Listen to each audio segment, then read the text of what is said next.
পাহাড় জুড়ে নিস্তব্ধতা আর সবুজের মাখামাখি। সিলেটের জাফলং পাহাড়ের এই সৌন্দর্যের মুগ্ধ করে ভ্রমণ বিলাসীদের, কিন্তু দুর্বল অবকাঠামোর কারণে শত বছরের পুরনো এই পর্যটন স্পটে দিন দিনই কমছে ভ্রমণ পিপাসুদের আনাগোনা। আকাশের সাথে পাহাড়ের মিতালি, মেঘের ভেসে বেড়ানো আর নদীর স্বচ্ছ জলে পাথর কুড়ানো। বাংলার রূপ আমি দেখিয়াছি, তাই পৃথিবীর রূপ খুঁজিতে যায় না আর। কবি জীবনানন্দ দাশের এই পংক্তির সার্থকতা মেলে জাফলংয়ের সৌন্দর্যে। যেদিকে তাকানো যায় সেদিকেই চোখে পড়বে পাহাড়, মেঘ আর পিয়াইন নদীর স্বচ্ছ হিমেল পানি।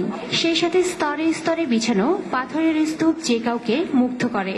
আর অনুপম এই প্রাকৃতিক সৌন্দর্যের নির্যাস কাছ থেকে উপলব্ধি করতে দূর দূরান্ত থেকে ছুটে আসেন ভ্রমণ পিপাসু মানুষ।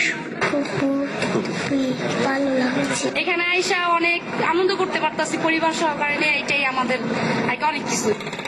সীমান্তের ওপারে ইন্ডিয়ান পাহাড় টিলা, ডাউকি পাহাড় থেকে অবিরাম ধারায় ঝর্ণার দৃশ্য, ঝুলন্ত ডাউকি ব্রিজ আর উঁচু পাহাড়ের গহীন অরণ্য চোখে পড়ার মতো। হ্যাঁ, ভালোই লাগছে আমার কাছে, তবে মনে হচ্ছে পাহাড়টার কাছে যাইতে পারলে আরো ভালো লাগতো। সিলেটের একটা ঐতিহ্যবাহী জায়গায় জাফলং, এই জন্য বেড়াতে আসলাম সপরিবারে, খুবই ভালো লাগতেছে।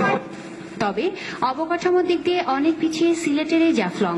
পথে ঘাটে খানাখন্দ আর থাকা খাওয়ার সুব্যবস্থা না থাকায় কমতে শুরু করেছে অনেক পর্যটক।